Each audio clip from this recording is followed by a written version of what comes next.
चलो भाई, FCPS crash 5 in 1, मतलब 5 हमारे ग्रुप्स हैं जो हम एक क्रैश कोर्स में कंबाइन करेंगे। एंड सेशन का जो थीम है ना, this is like never before. इस अंदाज से मैंने कभी नहीं पढ़ाया, मैं फर्स्ट टाइम ऐसा पढ़ाऊंगी आपको।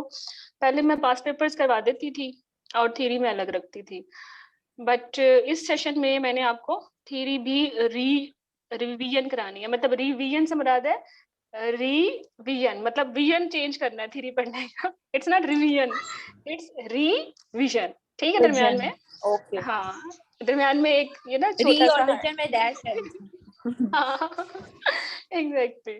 चलो, तो सेशन का एजेंडा जो मैंने रखा है, मेन थीम है इसकी कि आपके पास अगर कम दिन है, ऑब्वियसली एफसीपीएस का सिलेबस ज्यादा है, इजीली पढ़ना है तो 6 महीने होने चाहिए, और क्रैश मोड में पढ़ना है तो कम से कम 3-4 होने चाहिए, और उससे भी स्क्वीज करना है कि आपने 2-3 महीनों में, जो हमारे पास पेरेंटली टाइम है वो 70 डेज है, 75, इसमें आप क्या करें कि आपकी थ्योरी भी अच्छी तरीके से रिविजन के तौर पे हो जाए और आपका पूल भी हो जाए। ठीक है। अच्छा, ये वो बच्चे हैं, मैं उनके लिए कह रही हूँ जो वो कह रहे हैं कि उन्होंने किताब अभी उठानी है और उन्होंने अगस्त का एग्जाम के लिए अपेयर भी होना है। ये वो बच्चे हैं, मतलब इससे ज्यादा मिनिमम क्या सिलेक्शन क्राइटेरिया होगा कि आपने थ्योरी पढ़ी नहीं और आपके पास 75 डेज हैं, तो आपने एग्जाम देना है, तो किस तरीके से आप प्रिपेयर करें कि आप पास हो जाएं। मतलब इस सिलेक्शन क्राइटेरिया में सारे ही आ जाते हैं। हर बंदा आएगा, क्योंकि अगर मैं ये कहूँ 100% ऑडियंस आ जाएगी, फिर 50% ऐसी होगी जिन्होंने एक रीडिंग की हुई है, 20% ऐसी होगी जिन्होंने 2 रीड्स की हुई है, 10% ऑडियंस ऐसी भी होगी जिन्होंने पास पेपर्स भी किए हुए हैं। ठीक है, और 10% ऑडियंस ऐसी भी है जो पेपर्स दे चुके हैं, जिनकी ये रिपीट एग्जाम है। लेकिन अगर मैं ये कहूँ कि आप वो स्टूडेंट हैं जो सम हो अभी तक थ्योरी अच्छे तरीके से नहीं पढ़ सके, और अब आपके पास 75 डेज हैं, तो आपने थ्योरी भी कैसे संभालनी है और इतना बड़ा पूल भी कैसे संभालना है। ठीक है, सबसे पहले मैं किताबों का आपको अगेन मैं बता दूं। अभी भी थ्योरी ग्रुप में बहस हो रही थी साले आपसे कि आप कह रही थी विलियम लेंज और मास्टरिंग और पता नहीं कौन रेखा, ये बहुत अच्छी बुक्स हैं और ये पढ़नी चाहिए, बट अगर 70 डेज हैं तो फिर आप अपनी प्रायोरिटी सेट कर लें। प्रायोरिटी सबसे अच्छी बात सबसे ये है कि थ्योरी अच्छी हो, और दूसरी अच्छी बात यह है कि आपने अपना पूल पढ़ा हुआ हो। अगर आप एफसीपीएस के बच्चे हो तो आपका पूल एफसीपीएस है, अगर आप एमसीपीएस के बच्चे हो तो आपका पूल बेसिक पूल, मतलब प्राइमरी जो आपका पूल है वो तो फिर एमसीपीएस है ना। और उसके बाद फिर आपने बाकी आईएमएम और स्पेशल एडिशन कवर करना, ये भी सारा पूल ही है सीपीएसपी का, क्योंकि बहुत दफा ना एक दूसरे के साथ शफल होता है। अब आप सबका पूल, मतलब मैं राइट नो पाकिस्तान में वो वाहिद बंदी हूँ जिसने आईएमएम, एमसीपीएस, एफसीपीएस, एमएस का पूल फर्स्ट टाइम कलेक्ट करके कोई किताब पब्लिश की है। तो मुझे ज्यादा इसका विजन है, मैं कह सकती हूँ कि ये क्वेश्चन अब कहाँ से आया। अगर ये एमएस में आया तो मुझे आराम से पता चल जाता है 2014 में ये एमसीपीएस में आया था। मतलब मुझे क्वेश्चन पढ़ के मुझे 100 उसके रिकॉल्स मेरे माइंड में होते हैं। I can easily teach them, मुझे किताब खोलने की जरूरत नहीं पड़ती, क्योंकि हर एडिशन का भी चौथा एडिशन आ चुका है। तो लास्ट 4 ईयर से मैं सिर्फ पूल को कंपाइल करना और उनकी कीज ढूंढना, ये मैं क्योंकि कर रही हूँ तो मैं डायरेक्टली इस चीज में हूँ, तो आई कैन इजिली से कि आपका पूल शफल होता है। आईएमएम का एमसीपीएस में 50% शफल हो रहा होता है, और जो एफसीपीएस में 20-30% शफल होता है वो एमसीपीएस और आईएमएम से आ रहा होता है, क्योंकि गाइनी थोड़ी डिफिकल्ट होती है एफसीपीएस की, तो वो उसकी अपना ओरिजिनली पूल होता है। और सबसे डिफिकल्ट पूल अमेजिंगली जो मुझे लगा है ना, वो मुझे एमएस का लगा है। आई डोंट नो वो एमएस के लिए क्या उनका क्राइटेरिया, बट मैं ये कह सकती हूँ कि एफसीपीएस से स्लाइटली डिफिकल्ट है एमएस का पूल। ठीक है, चलें तो कमिंग टुवर्ड्स टुडेज एजेंडा, आपके लिए सिंगल टिप ये है कि आपका हर दिन इम्पोर्टेंट है। आप ये नहीं कह सकते कि ऑन्कोलॉजी बहुत इम्पोर्टेंट टॉपिक है, आप ऑन्कोलॉजी को अब राइट ऑनवर्ड्स अगले, अगर 70 डे 75 डे में कहूँ और डे 1 आज मैं काउंट करती हूँ, आप ये कहीं ऑन्कोलॉजी इतना डिफिकल्ट और मुश्किल है कि मैंने इसको 10-20 देने हैं, तो ये ज्यादती है। ठीक है, क्योंकि हर जो मॉड्यूल है वो उसकी वेटेज है, इम्पोर्टेंस है। तो इससे बेहतर ये है कि आप एक चीज को बहुत डेप्थ में करें और दूसरे मॉड्यूल को आप सुपरफिशली करें, तो आपका स्कोर तो इम्प्रूव नहीं होगा बल्कि खराब ही होगा।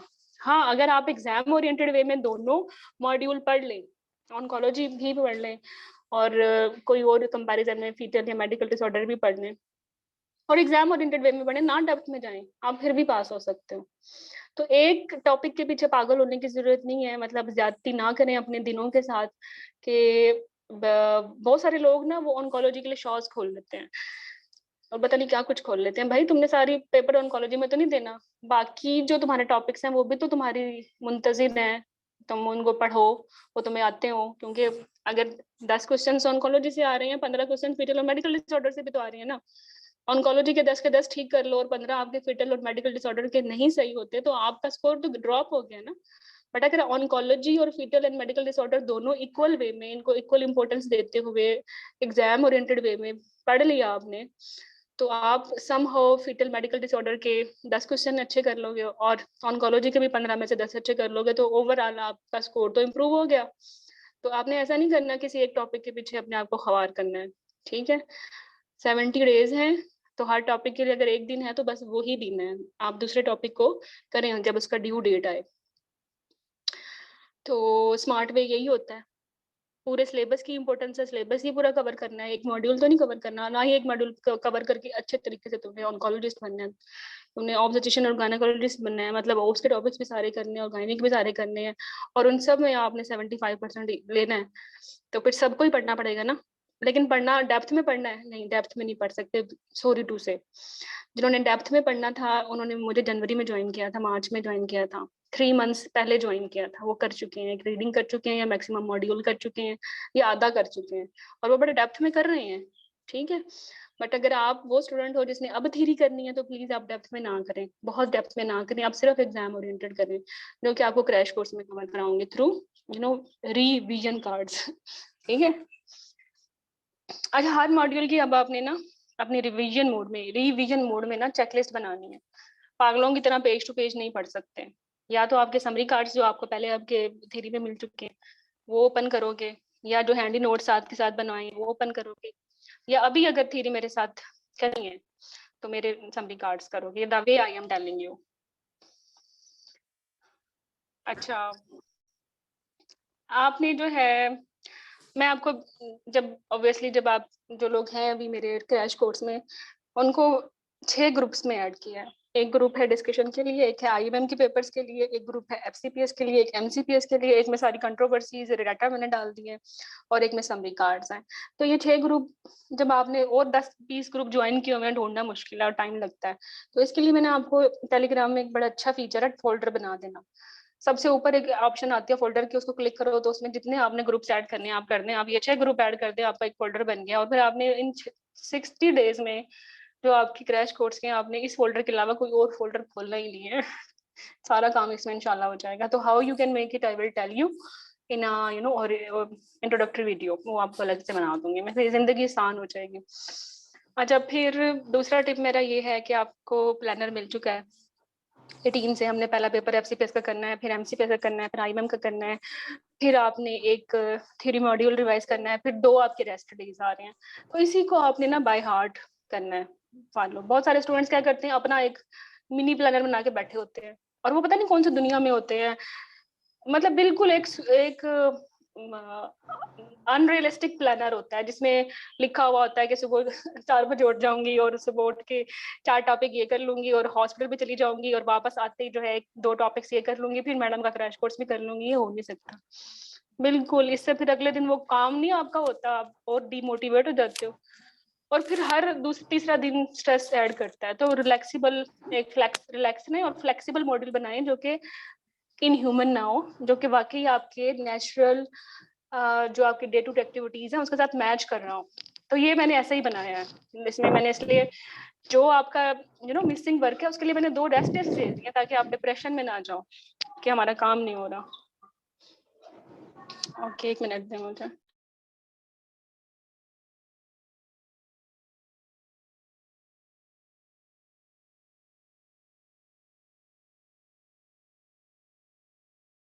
ठीक है, एक पेपर में कितने क्वेश्चंस होते हैं? वैसे तो रिकॉल इतने अच्छे नहीं होते, आपको 200 के 200 मिल जाएं, लेकिन चलो मैं मान भी लूं हर पेपर में चूंकि 200 होते हैं क्वेश्चन आइडियल में तो उनमें से आपको जो बहुत बहुत हार्ड लगते हैं, डिफिकल्ट लगते हैं, वो 10 ही होते हैं।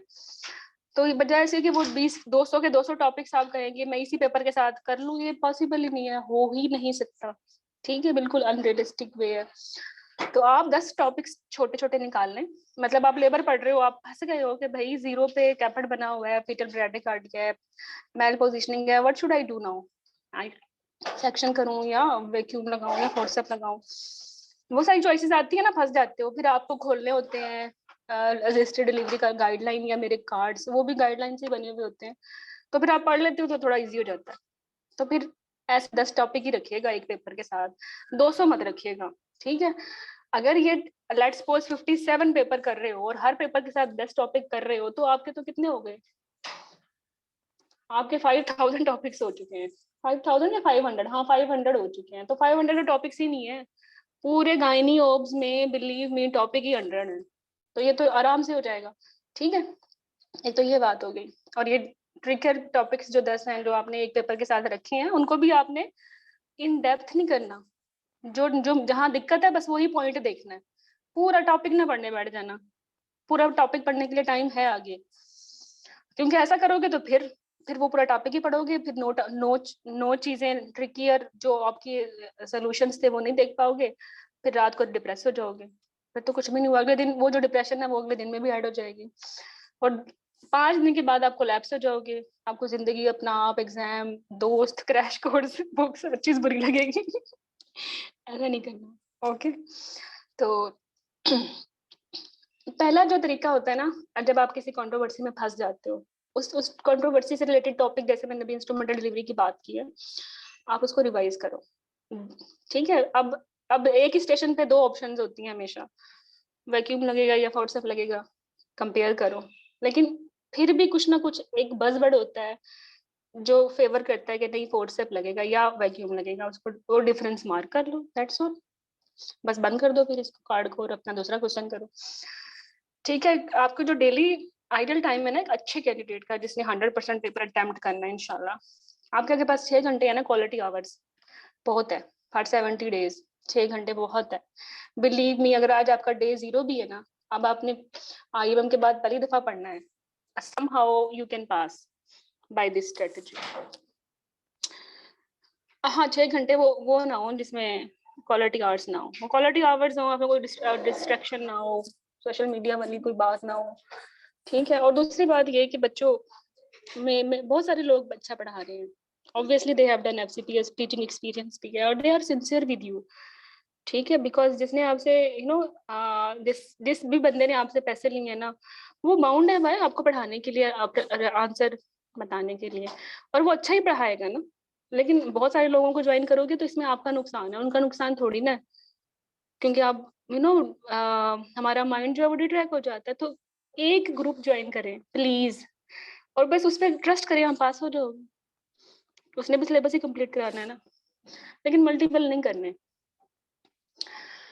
अच्छा, दूसरा ये कि हमारा 18 में से जैसे स्टार्ट होगा, तो एफसीपीएस का 18 को पेपर कर लिया, 10 टॉपिक ढूंढ के जो जिसने जलीलो ख्वार किया आपको वो समरी से पढ़ लिया, बस अगले दिन एमसीपीएस का पेपर कर लिया। एमसीपीएस का पेपर एफसीपीएस के बाद तो इजी लगेगा, थोड़ा अच्छा लगेगा, जिंदगी अच्छी लगेगी।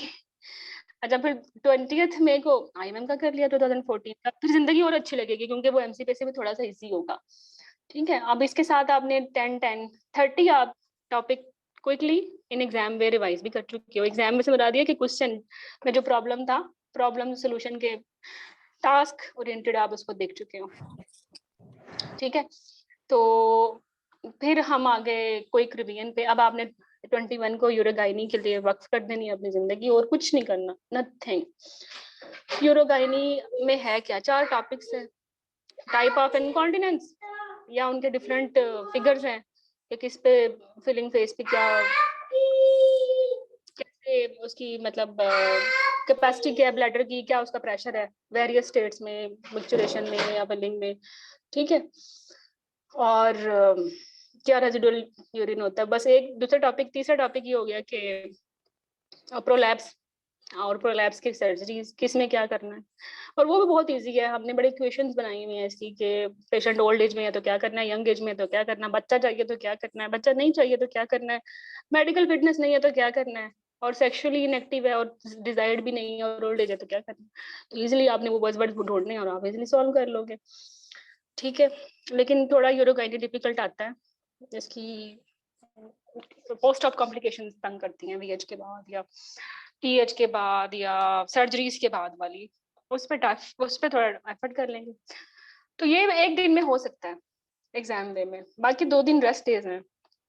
ये रेस्ट डे से मरा दिया ना कि रेस्ट करना है, इनसे मरा दिया कि आप चूंकि हम एक आइडियल वे में तो जिंदा नहीं रहते, घर में मेहमान भी आ जाते हैं, बीमार बच्चा बीमार है, आप खुद भी बीमार हो सकते हो, मूड नहीं है, ड्यूटी थी, नाइट थी, मतलब बहुत सारे मसले होते हैं। तो ये 2 दिन में आप अपनी जो मिसिंग वर्क था आप अपना कंपनसेट कर लें, और फिर 24 को अगेन एमसीपीएस का पेपर, फिर एमसीपीएस का पेपर, फिर आईएमए का पेपर, इस तरह साइकिल ना चलता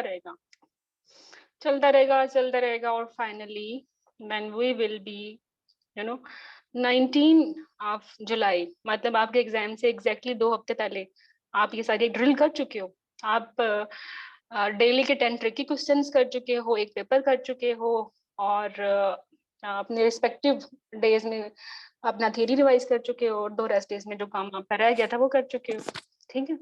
अब इन 14 डेज में आपने क्या करना है, आपने और रिविजन्स कर लेनी है, ठीक है।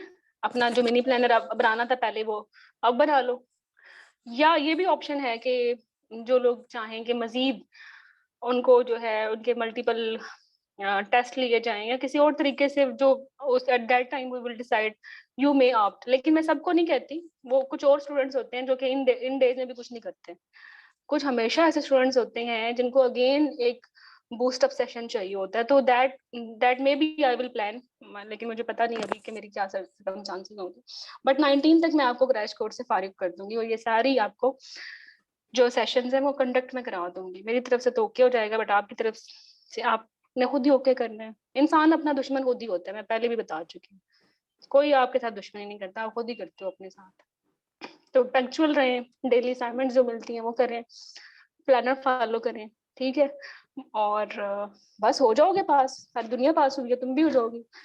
कोई ऐसा पेपर तो क्या जो लोगों ने पास नहीं किया। अब एग्जैक्टली अगर मैं अपना तुम लोगों को फीडबैक दूं ना, मैंने 2018 में पहला सेशन कंडक्ट किया था एफसीपीएस का, अभी तक मेरे 1000 बच्चे पास हो चुके हैं, और 1000 बच्चों से बता दिया कि मुझे मेरे पास उनका ना एविडेंस भी है, उनके फीडबैक्स और उनके जो पास रिजल्ट्स होते हैं वो हैं, आप देख सकते हैं फेसबुक पे। मैं अगर नहीं भी आप को वो देख सकते हैं तो मैं टैग कर दूंगी, उनके लिंक देख लीजिएगा। जब ये 1000 बच्चे कर चुके हैं कर सकते हैं।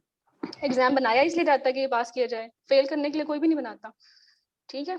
अच्छा, मैम जो ये हमारे थ्योरी कोर्स के साथ चलेगा, जो थ्योरी कोर्स हमारा चल रहा है, जो क्रैश जो कोर्स है ना, साइड हाँ, जिन्होंने क्रैश कोर्स ज्वाइन किया है और वो थ्योरी कोर्स में भी हैं, तो वो साइड बाय साइड ज्वाइन करेंगे इसको, but this is not part of theory course, मतलब ऐसा नहीं है कि automatically it will be added.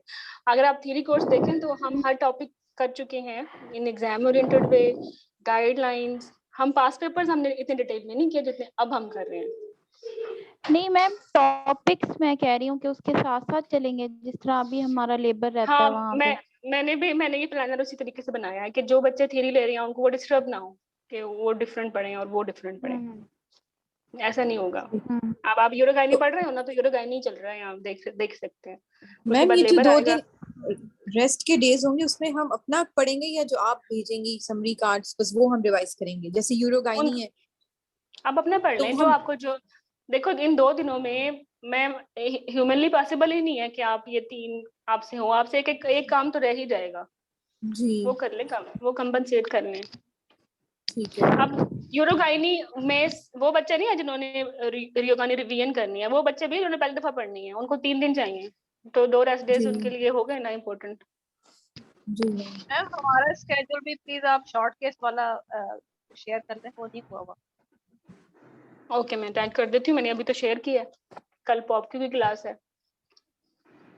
अच्छा तो ठीक है, मैं फिर चेक करती ओके, मैं दोबारा टैग कर दूंगी, नो वरीज। ये जो डेली प्लानर होता है ना, उससे आपकी जिंदगी आसान हो जाती है। पहले मैं इसको इतनी इंपॉर्टेंस नहीं देती थी, मैं कहती थी यार हो जाएगा हो जाएगा। हूँ। मैम आपका जो वो है ना शॉर्ट केस वाला, वो जो है ना उसमें टॉपिक होता है, तो वो हमें पता होता है कि मैडम ने ये कराना है, तो पहले से कवर कर लेते हैं। हम 3 दिन रखे होते हैं ना, हाँ सेट बिल्कुल, मैं डेली एक्टिविटीज का प्लानर सबको पहले से मिलेगा। पता होता है। हाँ हाँ तो वो होता है बिल्कुल। फिर। तो बच्चों ये जो थ्योरी के लिए एक्टिविटीज है ना, इनकी डेट्स याद कर लें। 21 को यूरोगाइनी, 27 को लेबर, 2 जून को एंटीनेटल करेंगे, 8 जून को कॉन्ट्रासेप्शन करेंगे, 14 जून को जनरल गायनी के टॉपिक्स मतलब HMB, infertility, endometriosis and PMS करेंगे, 20 जून को इन्फेक्शंस कवर करेंगे, 26 जून को hyperemesis gravidarum, ectopic miscarriage and hyper stimulation syndromes करेंगे, 2 जुलाई को मेडिकल डिसऑर्डर्स हो जाएंगे, 8 जुलाई को फिटल मेडिसिन हो जाएगी मतलब IUGR, IUD, hydrops screening, diagnostic test, 14 July को ऑन्कोलॉजी के कुछ कैंसर आज कर लेंगे बट फिर भी रह जाएंगे, ऑन्कोलॉजी बड़ी है तो इसमें मैंने ऑन्कोलॉजी के 2 पार्ट्स किए हैं। तो ये आपके जो है इन डेट्स में हम इनके ना समरी कार्ड्स के थ्रू इनको रिवाइज करेंगे, ठीक है। कुछ सेशंस आपके साथ लाइव होंगे, कुछ के छोटे छोटे वॉइस नोट्स भी आपको मिलेंगे, अलॉन्ग विद दिस के आपको समरी कार्ड्स मिलेंगे, ठीक है। तो जिन लोगों ने थ्योरी पहले, जी जी, ये जो अभी आपने डेट्स बताई हैं कि FCPS का पेपर, IMM का पेपर, ये किस तरह से मतलब जो इनसाइट है वो उसको डिस्कस करेंगे खुद से, मतलब खुद ही बैठ के सॉल्व करेंगे मैं करवाऊंगी। अगर आपने crash course, if you are into my जी क्रैश कोर्स 5x1, जी उसमें ये मेरी बुक्स हैं, इनसाइट, MCPS, IMM, FCPS और special edition. I will cover all these 4। Ma'am ये 19 जुलाई तक हम तीनों बुक्स कवर कर लेंगे? बिल्कुल, हम चारों कर लेंगे, तीनों नहीं चारों करेंगे।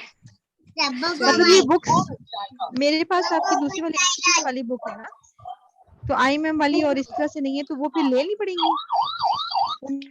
अच्छा एक मिनट, देखिए सबको मैं म्यूट कर रही हूँ। जो IMM का एडिशन है ना 4 एडिशन, वो अभी 10-15 दिन में बुक के फॉर्म में आ जाएगा। अर्जेंट चाहिए तो वो लेजर प्रिंट अवेलेबल है। स्पेशल एडिशन पे ना मैं काम कर रही हूँ, मैंने पेपर्स कंपाइल कर लिए हैं, बस थोड़ा सा क्विकली मैंने इसका डाटा करना है, तो वो फिर 7-8 दिन में आपको अवेलेबल हो जाएगी। और ये दोनों बुक्स IMM भी और ये जो स्पेशल एडिशन है, ये राइट नो करेंटली आप होम डिलीवरी करा सकते हैं।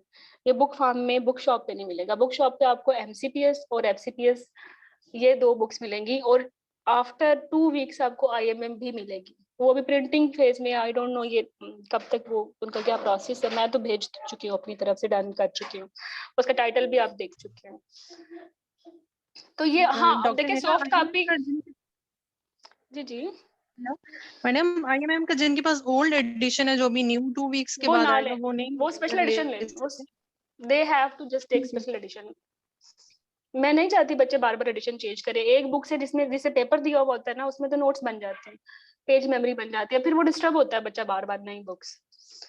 तो फिर बजाय इसके कि तीनों एडिशन अपग्रेड करें, मैं स्पेशल एडिशन निकाल के नए लेटेस्ट पेपर्स में ऐड कर देती हूँ। बस वही चाहिए होते हैं ना आपको, पिछला तो आप कवर कर चुके होते हो। लेट्स सपोज किसी के पास 3rd एडिशन है IMM का, तो उसमें उसके पास 2020 का ही पेपर नहीं है ना, या 2021 का लास्ट वाला नहीं है, तो वो स्पेशल एडिशन में आ गया, तो आप ना लें 4th एडिशन। और ये डाटा तो बाय एनी मीन मैंने करवाना ही है। जो बुक में प्रिंटिंग एरर है या वाकई की खराब है, तो अब हम करेंगे with explanation and with reference. और जो मसला है ना बेसिकली वेरियस अदर ग्रुप्स का, जो वो कहते हैं कि हम एविडेंस बेस्ड बात करते हैं, एग्जैक्ट रेफरेंस करते हैं, मेरा बड़ा दिल दुखी होता है इस चीज पे। Reference, how you can say this is reference? एक मशहूर जमाना एक फोर्सअप का MCQ है जिससे मैं बड़ी दुखी होती हूँ, जो हमेशा फेसबुक पर डिस्कस होता है, और वो ये है कि जो स्फिंक्टर इंजरी है वो जनाब ना प्राइमरी ग्रेविडा में ज्यादा होती है, फोर्सअप में ज्यादा होती है, और उसका रेफरेंस लगाया हुआ होता है। ये देखो, ये टेबल है, इसमें तो प्राइमरी ग्रेविडा, हालांकि एग्जैक्टली इट इज फोर्सअप, और उसका भी एक रेफरेंस है, बट उसको इंटरप्रेट करना, समझना, वो फिर उसमें बाइसनेस आ जाती है। चलो छोड़ो, खैर इस कोर्स में आपको ये बाइसनेस नहीं मिलेगी। Generally I will try to help you people. अगर मैं रॉन्ग भी होंगे तो आई विल एक्सेप्ट इट, और यही चलता है।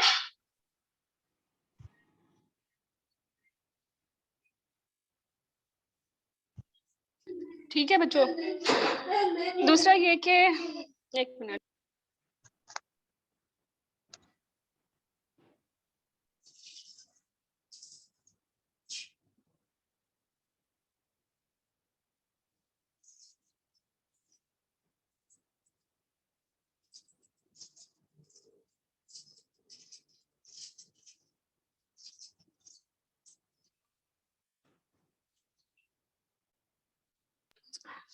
भाई देखो, अगर हार्ड कॉपी नहीं है तो मैं हमेशा कहूंगी ले लो। और उसकी रीजन ये है कि हार्ड कॉपी आपकी अपनी प्रॉपर्टी होती है, ये जो डिजिटल कोर्सेज होते हैं, जब इनकी सेशन एक्सेस खत्म हो जाती है तो वो आप उसमें नहीं होते, लेकिन आपसे कोई आपकी हार्ड कॉपी ले सकता है, आपके नोट्स ले सकता है? नहीं ले सकता ना। तो ये जो आपको एक्सेस मिलती है, इसमें वाइजली इसको यूज करो, इसमें अपने अपने हैंडी नोट्स बनाओ, अपनी हार्ड कॉपी पे नोट डाउन करो। जब मैं पेपर सॉल्व करवाऊंगी ना, उसमें वीडियो पेपर्स होते हैं। जी बेटे ओके। अच्छा, तो ना वीडियो में सब नजर आ रहा होता है, अपेरेंटली तो बुक नहीं भी है तो गुजारा हो जाता है, कोई जरूरी नहीं है। लेकिन हार्ड कॉपी मुझे, मतलब बीइंग अ स्टूडेंट, मुझे अच्छी लगती थी कि उससे बड़ी एक मुझे तो अरोमा भी फील होता है अपनी बुक से, अच्छी और लगती है, मैडम उसके बुलेट्स पढ़ने लगाती में हूँ। आपकी हार्ड कॉपी काम हाँ आती है, मतलब रिवीजन में हाँ भी। वैसे तो आप वीडियो जितनी भी देख लें वो तो चली जाएगी। बिल्कुल यार, फिर पता क्या, तड़पते रह जाते हो, वीडियो कौन सी खोली, कितने मिनट पे खोली, कहाँ गया वो कार्ड, ना मतलब दिक्कत नहीं आ जाता है। तो भाई अपने हैंडी नोट्स और आपकी जो हार्ड कॉपी है ना, उसकी रिप्लेसमेंट आज तक दुनिया में नहीं है। जी जी।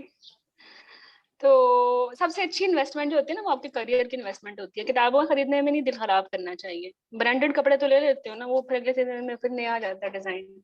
बुक्स में करें, जब मैं खुद स्टूडेंट थी तो मेरी लग्जरी सिर्फ यही थी कि किताबें जमा करना।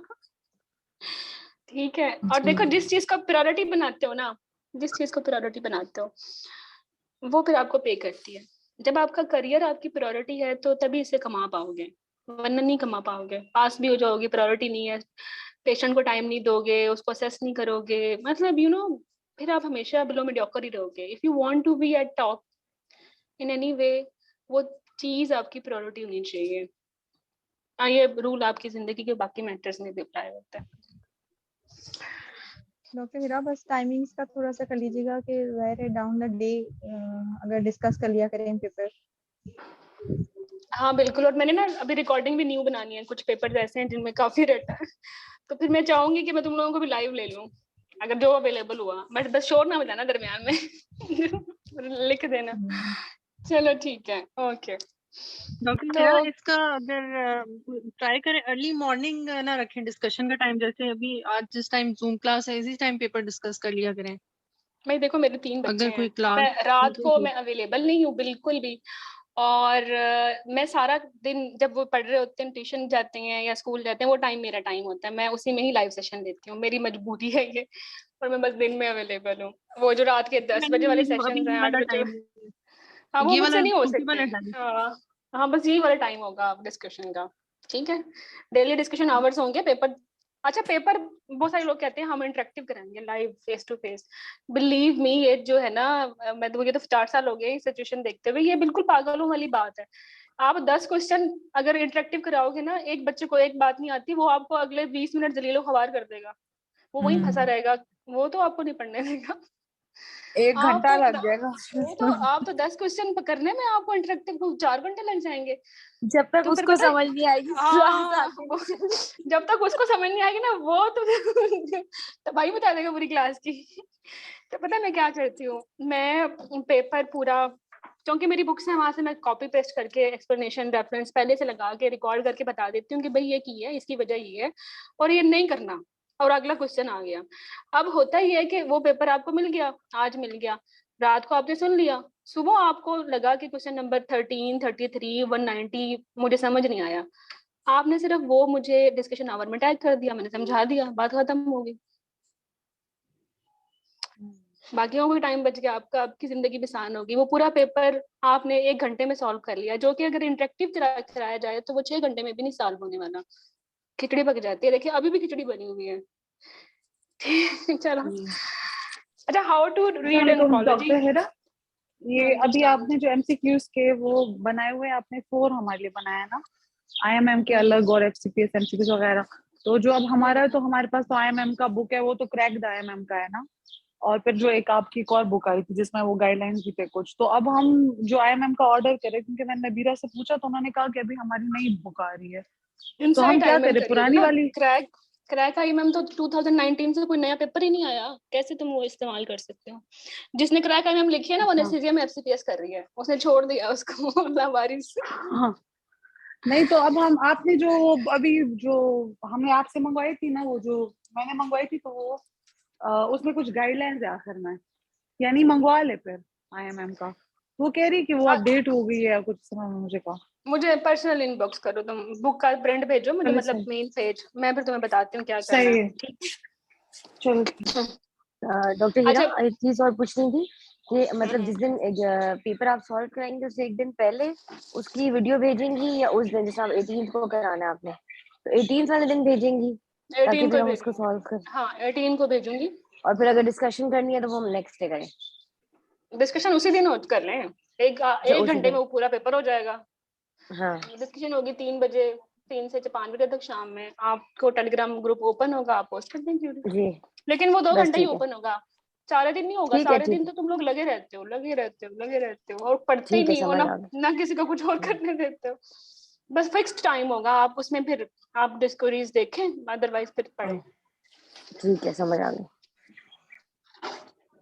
ओके। अब ऑन्कोलॉजी को कैसे काबू करना है तो ये जिन, लेकिन ये चेकलिस्ट है यार, जितने कैंसर पढ़ने हैं इस चेकलिस्ट में डाल दो और बस बंद कर दो। ऑन्कोलॉजी को कैंसर कितने हैं क्या बताती हूँ, कितने कैंसर हैं। क्लास ए में मतलब आज का मेरा प्लान है एंडोमेट्रियल, सर्वाइकल, वल्वल, वजाइनल कर लें, और जो हमारी ऑन्कोलॉजी की सेकंड क्लास है उसमें मोलर, ब्रेस्ट कैंसर, ओवेरियन और पिट्यूटरी ट्यूमर्स कर लें। एंडोमेट्रियल, सर्वाइकल, वल्वल, वजाइनल क्योंकि इनकी main stay of treatment surgery और रेडिएशन है, तो ये सही लगता है मुझे एक साथ करना। मोलर में भी कीमो आ जाती है, ब्रेस्ट कैंसर में भी कीमो आ जाती है, ओवेरियन में भी कीमो आ जाती है, पिट्यूटरी में भी कीमो आ जाती है, रेडियो भी आती है, लेकिन मेन स्टे ऑफ ट्रीटमेंट क्योंकि कीमो है तो मैंने इसको बी में डाल दिया। ठीक है। अच्छा, तो जनाब आपने कैंसर खोलना है, जैसे अभी मैं आपको बताती हूँ एंडोमेट्रियल कैंसर। आपने एंडोमेट्रियल कैंसर पढ़ते हुए आपको ना सर्टेन फिगर्स नजर आएंगे कि इस कैंसर में ये इतने % कॉमन है, चौथे नंबर पे ये मोस्ट कॉमन है, पहले नंबर पे ये फर्स्ट कॉमन है। ऐसी बातें होती हैं, फिगर्स होती हैं हमेशा जो आपको अट्रैक्ट करते हैं, जो रिकॉल्स भी होते हैं। तो एक फिगर, आप ये फिगर जो इम्पोर्टेंट 3-4 है वो डाल लें, इससे ज्यादा तो आप ऑब्जॉर्व नहीं कर सकते। हाँ ठीक है। अच्छा, स्पेसिफिक सिम्टम होता है हर कैंसर का। अब अगर हम एंडोमेट्रियल की बात करें तो इसका स्पेसिफिक सिम्टम क्या है? Abnormal time bleeding. अगर हम बात करते हैं सर्वाइकल कैंसर की तो इसका स्पेसिफिक सिम्टम क्या है? Post coital bleeding, vaginal discharge. Ovarian cancer की बात करें तो इसका स्पेसिफिक सिम्टम है एब्डोमिनल डिस्टेंशन, क्योंकि स्टेज 3 पे पकड़ा जाता है जब एसाइटिस होती है, राइट। अगर हम वल्वल कैंसर की बात करें तो एक ऐसा मैस होता है जिसमें मींस इचिंग होती है और नहीं, हाँ डिस्चार्ज और इचिंग होती है, और साथ में रिस्क फैक्टर निकलता है, 1-2 होता है कि डिफरेंशिएटेड विन के सिम्टम्स है या अनडिफरेंशिएटेड के, और सिमिलरली विजाइनल। और अगर स्पेसिफिक सिम्टम हम ब्रेस्ट का कहें तो उसमें पेशेंट जो होती है लम्प के साथ तो आ सकती है, बनाइन भी आ सकती है, बट ये इसमें बरका का कोई रूट चल रहा होगा, दादी नानी बहन भाई कुछ ना कुछ रोला होता है। मोलर वाली जो होती है वो उसको बेचारी को वेजिकल पास कर रही होती है, 10 वीक्स पे 20 वीक्स की होती है, या हाइपरेमेसिस ग्रेविडारम चल रहा होता है, यही चल रहा होता है, वो पकड़ी जाती है, या फिर पोस्ट डिलीवरी ब्लीडिंग नहीं सही हो रही होती, सेकेंडरी पीपीएच चल रहा होता है। ठीक है। तो हर कैंसर के स्पेसिफिक एक ना ट्राइएड होती है जिससे हम पहचान लेते हैं, शक्ल देखते ही स्टेम की कि क्या है। और इसी तरह हर कैंसर की एक स्पेसिफिक इन्वेस्टिगेशन भी है। इन्वेस्टिगेशन को आप डिवाइड करें 2 चीजों में, फॉर डायग्नोसिस, दूसरी फॉर स्टेजिंग, एंड उसको भी आप इम्प्रूव करें तो तीसरी है फॉर टू पिक मेड्स। और ये तीनों डिफरेंट है। हम एंडोमेट्रियल कैंसर की हम बात लें तो डायग्नोसिस किस पे बनता है? एमआरआई पे बनेगा, चेस्ट एक्सरे पे बनेगा, या बायोप्सी पे बनेगा? बायोप्सी पे बनेगा ना, बायोप्सी पे बनेगा, बायोप्सी। और फिर स्टेजिंग एमआरआई पे बनेगी, और मैट्स पकड़ेंगे हम क्योंकि मोस्ट कॉमन मैट्स लंग में होते हैं, तो या तो चेस्ट का सीटी हो या चेस्ट का एक्सरे हो। तो ये 3 चीजें डिफरेंट है ना जी। तो इसी तरह ओवरी की भी डिफरेंट है, स्पेसिफिक इन्वेस्टिगेशंस में आरएमआई आ जाता है ना। जस्ट एक मिनट। अच्छा, इसी तरह अगर आप वल्वल या वेजाइनल देखें वो भी बायोप्सी में पकड़ा जाता है। पहले तो प्रूव हो ना बायोप्सी पे कि एटिपिया है और ये इन्वेजन हो गई है, फिर बाद की बात है कि स्टेज करना है या मेड्स पकड़ने हैं। तो हर इन्वेस्टिगेशन को, हर कैंसर की इन्वेस्टिगेशन को डिवाइड करें 3 चीजों में कि डायग्नोसिस किस पे हो रहा है, स्टेजिंग किस पे हो रही है, और मेट्स के कॉमन मेट्स किधर हैं और कैसे पकड़ने हैं, ठीक है। अच्छा, फिर हर कैंसर की एक स्टेज है, 4 स्टेजेस हैं और हर कैंसर की स्पेसिफिक ना स्टेज वाइज ट्रीटमेंट है, एंड दिस इज यूनिवर्सल। लेकिन सम क्वेश्चंस आते हैं, हर कैंसर में एक्सेप्शंस भी हैं कि प्रेगनेंसी चाहिए या मींस यंग एज है कि ओवरी नहीं निकाल पाते, जैसे एंडोमेट्रियल कैंसर में नहीं निकाल पाते लो ग्रेड्स में। आइडली तो निकालनी है, बीएसओ करते हैं, बट अगर पेशेंट बहुत यंग है तो नहीं निकालते, ये एक्सेप्शन आ गई। या कोमॉर्बिडिटीज है, सर्जरी कर ही नहीं सकते ड्यू टू कोमॉर्बिडिटीज, या इतनी कोमॉर्बिडिटीज हैं कि कीमोरेडियो भी नहीं कर सकते। तो एक्सेप्शंस भी तो हैंडल करनी है और हर कैंसर के एक्सेप्शंस भी हैं, तो जो एक्सेप्शंस आएगी वो यहाँ 2-3 पॉइंट्स लिख दें बस। अच्छा, हर कैंसर का ना एक स्पेसिफिक रूट होता है। अब ओवरी का ट्रांससेलोमिक रूट है, तो एंडोमेट्रियम का रूट क्या है, डायरेक्ट स्प्रेड मोस्ट कॉमन है, हालांकि लिम्फेटिक भी है, बेटोजेनिस भी है, बट आपने ना सबसे कॉमन स्पेसिफिक रूट सबका अलग कर लेना है, दैट्स ऑल मिक्स नहीं होगा।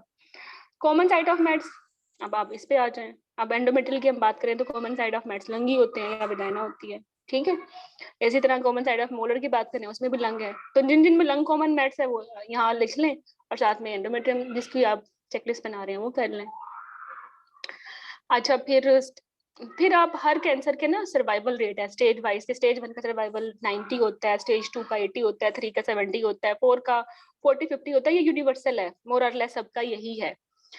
फिर आप देखेंगे सबका 5 ईयर सर्वाइवल क्या है, वैसे तो सबका 1 ईयर, 5 ईयर और 10 ईयर भी होता है, लेकिन आपके लिए जो सब इन दोनों में भी इम्पोर्टेंट है ना वो 5 ईयर सर्वाइवल है, ठीक है। 10 साल तक तो बहुत कम बंदे बचते हैं और 1 ईयर में तो सबका ही अच्छा होता है, तो 5 ईयर हम इसमें ऐड कर दें। फिर ये कैंसर की रिकरेंस हो जाती है, मीन्स अब एक पेशेंट है जिसको सर्वाइकल कैंसर है, उसकी रिकरेंस हो जाएगी तो अपने कैसे ट्रीट करना है, या एंडोमेट्रियल कैंसर की रिकरेंस होगी तो कैसे ट्रीट करना है, या ओवेरियन कैंसर की रिकरेंस हो रही है तो कैसे ट्रीट करना है, ब्रेस्ट की रिकरेंस हो रही है कैसे ट्रीट करना है, मोलर की रिकरेंस हो रही है कैसे ट्रीट करना है, पिट्यूटरी ट्यूमर की हो रही है रिकरेंस कैसे ट्रीट करना है। रिकरेंसेस पे आपने देखा ट्रेंड काफी 2-3 सालों से आ रहा है, तो अगर आप पढ़ रहे हो एंडोमेट्रियल कैंसर तो इसकी रिकरेंस देख लें, क्या इसकी रिकरेंस होती है तो पहले अगर चूंकि रेडियोथेरेपी मिली है तो मैं सर्जरी कर दूंगी, बट सर्जरी करने का प्रीरेक्विजिट ये है कि वो सेंट्रल लीजन हो, मेट्स ना हो डिफरेंट, वरना पैलिएटिव करनी है, राइट। फिर आप उसकी क्विकली रिकॉल सर्वे करें। अब आप चूंकि पास पेपर सॉल्व कर रहे हो, पास पेपर तो फ्रीक्वेंटली रोज ही आए जा रहे हैं, तो आपके हाथों से निकल नहीं रहे रिकॉल के एंडोमेट्रियल कैंसर में या पोस्टमेनोपॉजल ब्लीडिंग में या एपोप्लेजिया में क्या रिकॉल्स आ रहे हैं, सर्वे कर लें फौरन। फिर वो टिपिकल जो बातें हैं, छोटी छोटी बातें हैं जो कि इस चेकलिस्ट में पूरी नहीं आ रही बट रिकॉल में आई हुई हैं, वो इसमें ऐड कर दें। लेट्स सपोज रिकॉल में आता है एंडोमेट्रियल कैंसर में obesity most common risk factor है, diabetes most common risk factor है, tamoxifen most common risk factor है। कौन सा है most common risk factor? Madam obesity किसमें का है? एंडोमेट्रियल ओबेसिटी, हाइपरटेंशन और डायबिटीज, कॉर्पस कैल्शियम, एंडोमेट्रियल में कह रही हाँ हाँ, एंडोमेट्रियल में तो ओबेसिटी ओबेसिटी था बताया था मैडम आपने। मैंने ओबेसिटी बताया था, लेकिन आपका दिल हिलता नहीं है टैमोक्सिफेन देख के और डायबिटीज देख हाँ के? हाँ फिर वहां तो एग्जाम में तो फंस जाओगे ना, फिर शेकी हो जाते हो, हालांकि ओबेसिटी ही है, ठीक है। कांग्रेचुलेशन। ओके, इसी तरह स्ट्रॉन्गेस्ट रिस्क फैक्टर आपने देखा होगा ओवेरियन में वो बहुत पूछते हैं कि फर्स्ट डिग्री रिलेटिव्स एक इन्वॉल्व है तो कितना आ रहा है, 2 है तो कितना आ रहा है, ये बड़ा एक कंट्रोवर्शियल क्वेश्चन है। इसमें ट्रिक ये है कि हेरिडिटरी है तो 50% है, हेरिडिटरी नहीं है तो 7% तक है 2 रिलेटिव्स में, वो हम नॉन हाँ। फैमिलियर तो देखें ना, रिकॉल सर्वे हो रहा है, अब आप एंडोमेट्रियम पे आ रहे हैं, एंडोमेट्रियम में हमने इन सब में एचपीवी का नाम नहीं है, बट रिकॉल सर्वे में एचपीवी आ गया, लो ग्रेड, मॉडरेट ग्रेड और हाई ग्रेड ये रिकॉल्स आ रहे हैं, तो रिकॉल थोड़ा सी स्क्रीनिंग कर लेंगे, उससे इजी हो जाता है आपको, कुछ रेयर चीजें भी पढ़नी पड़ जाती हैं। जैसे ओवरी में आ जाता है कि एडिनोमास बायलैटरल कितने परसेंट है और कार्सिनोमास बायलैटरल कितने परसेंट है, बायलैटरलिटी पे आ जाता है, अगर एडिनोमा है तो 33% और कार्सिनोमा है तो इट्स अप टू 90%। ये एक रिकॉल है, ये इधर आ गया। या रिकॉल सर्वे में आप देखेंगे हिस्टोपैथोलॉजी आप देख रहे हैं कि पैपिलरी कैंसर्स में समूमा बॉडीज आ रही हैं, सीरस में जो है सीरस में आ रहा है वो शिलर डुअल, इसी तरह कुछ हॉबनेल्स आ रहे हैं, कुछ स्पेसिफिक जैसे एंडोमेट्रियल बायोप्सी में डिफरेंट किस्म के मार्कर्स मिलते हैं, स्टेनिंग की चीजें मिलती हैं, वो आप यहाँ ऐड कर रहे हैं। मतलब वो चीजें जो रिकॉल्स में आई हैं दे आर वेरी रेयर, वो हर कैंसर के डिफरेंट हैं। अब रिकॉल तुम साथ कर रहे हो तो तुम्हें पता भी है, ऑब्वियसली मैं भी करवाऊंगी क्योंकि मुझे तो पता ही है तो छोटा सा मैं वॉइस नोट बना दूंगी, भाई इसके आंसर के ये हैं, छोटे छोटे कीड़े हुए देख लो, दैट्स ऑल। फिर जब आपने एंडोमेट्रियम कर लिया, फिर जब आपने सर्विक्स कर लिया, और फिर जब आपने ओवरी कर लिया, अब आप सोचोगे कि इंग्वाइनल लिम्फ नोड्स ओवरी में भी स्टेज 4 में है, एंडोमेट्रियल कैंसर में भी स्टेज 4 में है, पैरामीट्रियम स्टेज 2B में, सर्विक्स में है, और 3B में ये जाके एंडोमेट्रियम में है। तो ये सिमिलर चीजें आपने यहाँ मैच कर लें ताकि आप एग्जाम में ना फोगी मत हो दिमाग, ठीक है? बोवल ब्लैडर जो हाँ बिल्कुल। अब ये चेकलिस्ट होगी आपके हर कैंसर की, तो आपका कैंसर आपको एग्जाम में तंग नहीं करेगा, बिलीव मी। और 90% क्वेश्चंस इसी चेकलिस्ट से आने हैं। और इसमें आप ऐड कर सकते हैं कि हर कैंसर का एक प्रोटेक्टिव फैक्टर्स हैं और एक होते हैं हाई रिस्क फैक्टर्स, वो भी करेंगे अलग से। तो coming towards endometrial hyperplasia and cancer. Hyperplasia के लिए तो मैं ही कहती हूँ यही काफी है रिविजन जब आप कर रहे हो, ठीक है? एक पेशेंट आ गई है जिसको अब देखिए डेफिनेटिव ट्रीटमेंट हाइपरप्लेजिया की तो चाहे एटीपी है चाहे नहीं है तो वो हिस्टेक्टमी, ऐसे ही है ना? जी जी फर्स्ट लाइन पे हम फंस जाते हैं। फर्स्ट लाइन हाइपरप्लेजिया में मायरीना है और सेकंड लाइन प्रोजेस्टेरोन है, बट एटीपीया में भी फर्स्ट लाइन मायरीना और प्रोजेस्टेरोन ही है अगर बच्चा चाहिए, ठीक है? अब सर्वे कैसे करना है? अगर पेशेंट को हाइपरप्लेजिया है विदाउट एटीपीया तो सर्वे आप करते हो 6 मंथली बायोप्सी करके, अगर एटीपीया है तो 3 मंथली बायोप्सी करके करते हो। बट अगर वो वाला कैंसर है जो स्टेज 1A लो ग्रेड था और उसमें ही बच्चा चाहिए, उसमें फिर आपने 3 मंथली 1 ईयर में करना है और 6 मंथली सेकेंड ईयर में करना है। 3 चीजें आती हैं। अगर सर्वेलेंस के दौरान रिग्रेशन हो रही है तो 5 साल के लिए बेरिटा डाल के छोड़ दो, ठीक है? या अगर ओरल दे रही हो तो 6 महीने के बाद छोड़ दो, या इस पे फेल हो गई है या ये नहीं ऑप्ट कर रही तो फिर हिस्टेक्टमी कर दो, ठीक है? अच्छा, अगर परसिस्टेंस है तो रिव्यू करें ट्रीटमेंट, ये तो नहीं कि ओकल्ट कैंसर बन गया है इसका। और यही हाल जो है वो प्रोग्रेशन का है। आप चले थे एटीपी और हाइपरप्लेजिया से, आपने जब बायोप्सी की तो वो बजाय इसके कि रिग्रेस होती, वो प्रोग्रेस हो चुकी है जनाब, वो इन्वेजिव कैंसर बन चुकी है, उसको रिव्यू करना पड़ेगा, ठीक है? अच्छा, एक ऐसी बंदी जो मोटी बहुत है, बीएमआई जिसका जो है ज्यादा है, उसकी ज्यादा सर्वेलेंस करनी है, ठीक है? और कब सर्वेलेंस आपने छोड़नी होती है? जब 2 कंसेक्टिव नेगेटिव आ जाए, आप उसको अलाउ कर दे प्रेगनेंसी। जब रिलैप्स हो गया, रिलैप्स वालों में आपने देखा आप क्या कर रहे हो, आप हिस्टेक्टमी और बीएसओ कर रहे हो। प्लस माइनस बीएसओ से मुराद ये है कि अगर मरीज जो है यंग एज है तो फिर बीएसओ नहीं करनी, ना आपने एटीपीओ में करनी और ना ही आपने लो ग्रेड एंडोमेट्रियल कैंसर्स में करनी, छोड़ सकते हो, अदरवाइज बीएसओ रिकमेंडेड है, बट एक्सेप्शंस आ गई है ना। मैम ये जो ऑब्जर्वेशन पीरियड होता है हाइपरप्लेजिया का विदाउट एटीपी वाला, इसमें भी हम बायोप्सी से ही वो करते हैं, क्या कहते हैं, ऑब्जर्वेशन? बिल्कुल। इसमें एक इम्पोर्टेंट बात मैं बता दूं, मारिना अगर अंदर है तो मारिना अंदर ही रहेगी और आप बायोप्सी पाइपल से करेंगे आप। और ये जो पोस्ट मेनोपॉजल खवातीन होती हैं, इसमें जो एटीपीया के साथ एंडोमेट्रियल हाइपरप्लेजिया आता है, तो उसमें पेशेंट का फर्स्ट लाइन क्या होता है? वो हिस्टेक्टमी होती है ना? और विदाउट वाले में भी क्या होता है?